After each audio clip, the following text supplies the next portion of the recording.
Okay, I've spent a lot of time doing some videos were making me all weepy, so I decided to shift gears for a little bit and talk about some of the fun things and happy things. So the first one I want to talk about, I've sort of alluded to in some previous videos, and that has to do with the skydiving trip that I went on with my best friend and my partner. And we had a friend come along just for the ride. He didn't go skydiving, named Paul. So I thought I would share that story because I enjoy telling the story. The fact is, we have videos of our dives, but it doesn't include all the begin, early on before the dive, uh, during or after. Doesn't include all those things and all the little things that happen here and there and whatnot. So I enjoy telling the story. It's just one of those things that bring me great happiness. So for those of you that don't know, I am petrified of heights. And I never really have had a desire to jump out of a perfectly good airplane. It just doesn't make sense to me. So I, you know, I had the opportunity, I was asked to be one of the best men at my best friend's wedding, Ryan Davis, and his fiancee, Melissa. Uh, so I was excited to be asked and honored. And so I really wanted to make this something special. I wanted to give him a gift, something he would never forget before he got married. So we had talked about off and on about different things like skydiving and learning how to fly a plane or a helicopter, um, and when I decided I wanted to do give him a gift and do something with him prior to him getting married, I said, well, learning how to fly a plane or a helicopter is going to take a long time to do, so we won't really be able to do that. But what we can do is skydive. So that was my plan. And we did some other things beyond that, but the skydiving is the one I want to focus on. So we all agree, myself, Brian, and Ryan, all decided yes, we were going to go skydiving. And I was fortunate enough to get Melissa's approval, uh, but there was a stipulation, and I'm not, um, I'm paraphrasing here, but basically she said, if he doesn't come back alive, neither should you. So I got the importance of making sure I picked a good place and hoped and prayed that everything went well. Very fortunate that it did. So, excuse me, we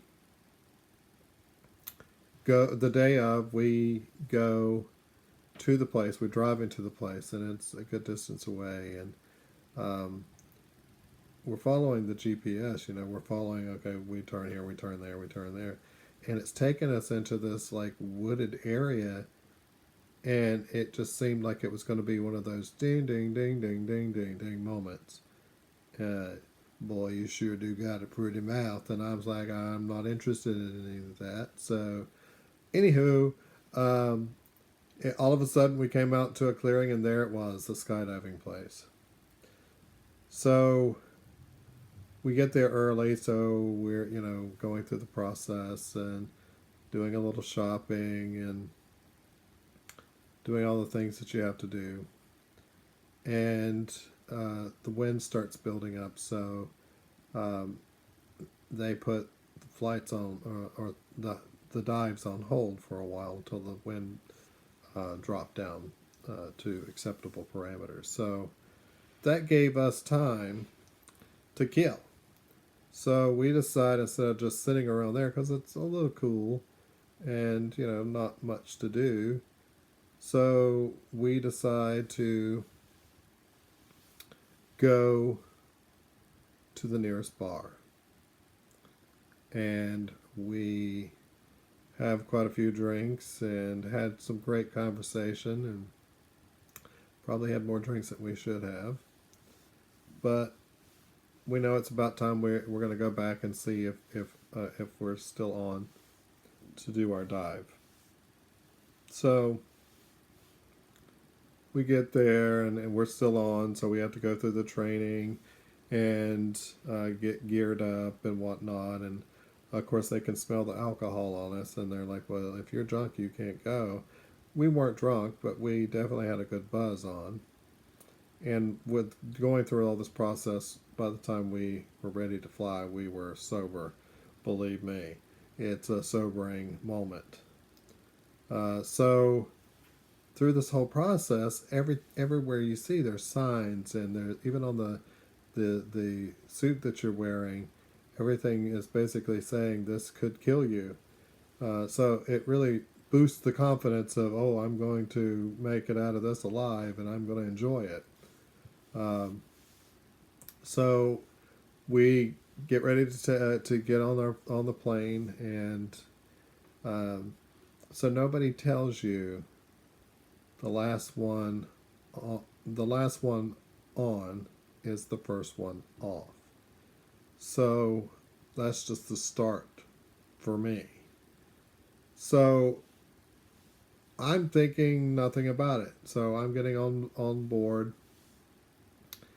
and we all get in there. And the funny thing is, we're all this is a tandem dive. You can't just go diving without enough dives under you, enough training.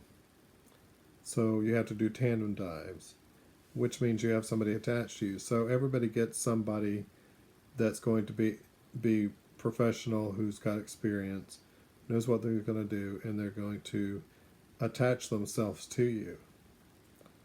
And so everybody gets their person, and I get mine. And this guy barely comes to my shoulder in height, and I felt like he was more going to be like a backpack than any help to me at all. Um, but anyway, so we have that now. I've got to deal with that, and then we get on the plane, and we're the last ones on the plane, and everybody else is back there. We're packed. We're there with this family that's going skydiving together. So it was a really interesting thing, and so we're taking off, and I'm sitting on the floor at the exit of the door. The door is basically it's like a bread door that rolls up, or like a garage door. It's just one of those things. So and it's clear, so you see everything, and it as we're taking off, it's rattling, and we get higher up, higher up, higher up, and it's rattling more, and I can see us getting higher up, and everybody's asking you questions, because you're doing a video, and they ask you all these questions and talking to you and sort of getting you ready for the flight. So at around 7,000 feet, they let you know we're at 7,000 feet, and they start asking you how you're feeling and all that. And I turn around and look at Ryan and Brian. All I could see Ryan is just having a shit-eating grin. He's just excited as he could be. And I look at Brian, and he is white as a sheet. Like every bit of his blood has just drained from him. And you could just see the terror on his face. And he expressed, he really did express how much that he wasn't sure this was a good idea, but he was going to do it anyway. So anyway, the guy starts telling me when we get to 14,000 feet, he's like, okay, uh, we're going to have to scoot out and put our legs over the side of the plane. I'm going to open the door and you're going to do that with me. I'm like, okay.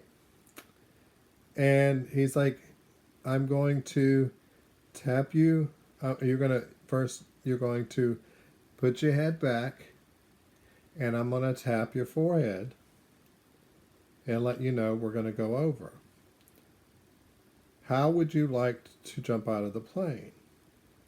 And I was like, okay, I want it to be the easiest, the quickest way out without scaring the living life out of me. I said, I don't want any kind of craziness. I said, if you do anything that I don't like when I hit the ground, I'm going to hurt you. I said, so let's keep it simple. Let's get to the ground and everything will be just fine. So I do as he says when they open the door, which was scary. Let me tell you, it was scary because you got this, all this wind and you can see the earth and how far away it is.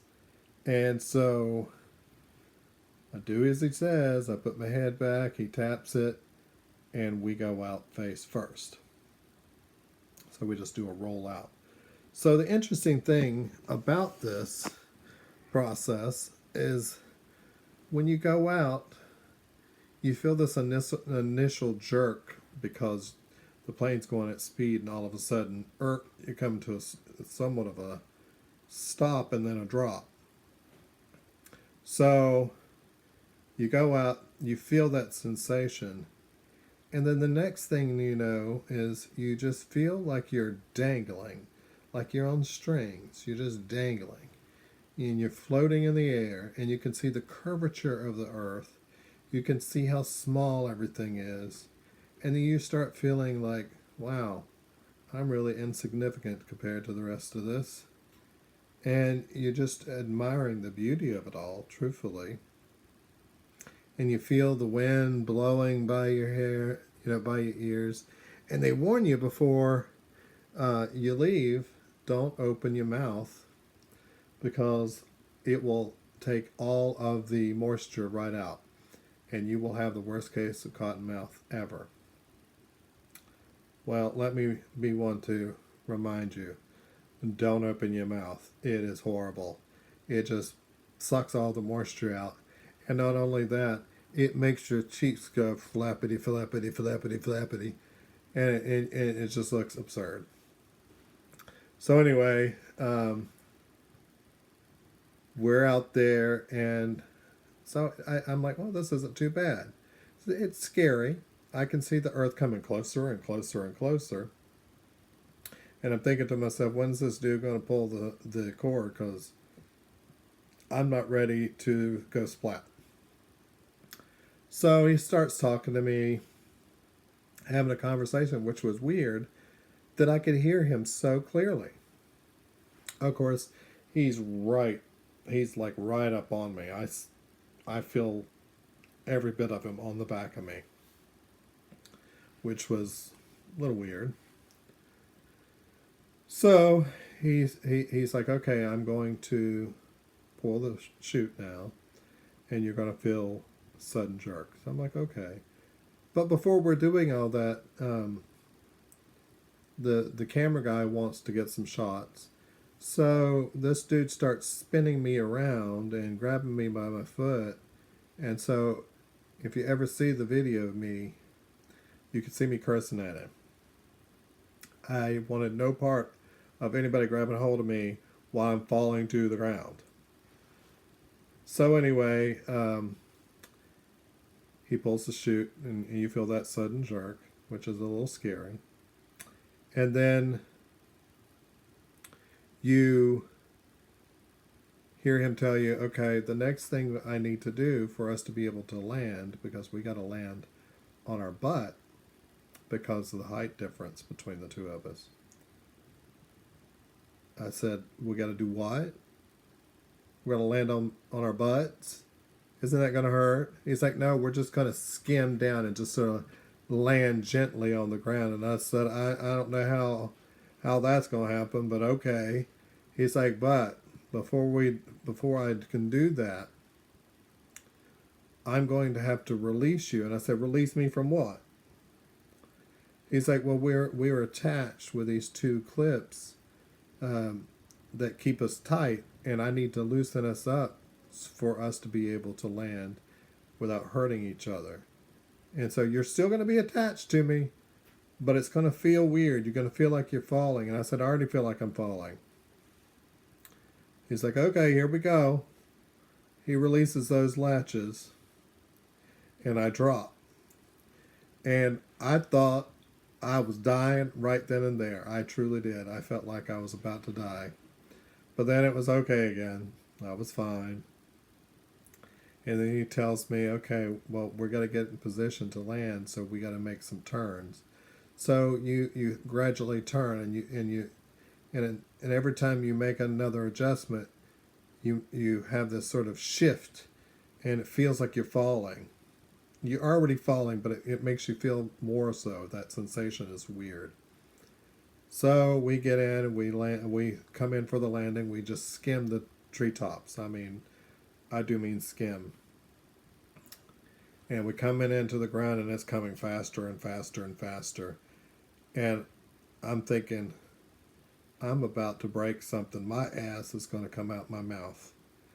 And we glide in. We do glide, but we also bounce. So there wasn't necessarily a smooth landing, but it wasn't as bad as I thought it was going to be. So then I have the opportunity, because I'm the first one out, I get to see everybody else. I get to see Brian, and I get to see Ryan, and of course the other people that were on the plane there. But I get to see everybody do theirs and kind of jump. Get to see them coming out of the plane. I get to see them as they're landing too. So, all the landings went pretty well. But I find that when Brian jumped, his guy decided to do like the Superman moves and do all these crazy things with him. And of course, Brian has motion sickness from hell. And we had been drinking. So you add that in, plus the fact that all the moisture has been completely removed from his mouth. He just wasn't having it at all. So they come in for a landing, and he gets loose from the guy. Brian's hands are permanently like crab claws. It's the funniest thing you ever see. I felt terrible, but he had a hold to those straps so hard that his hands locked in place. So we still tease him to this day about it because it's funny as hell.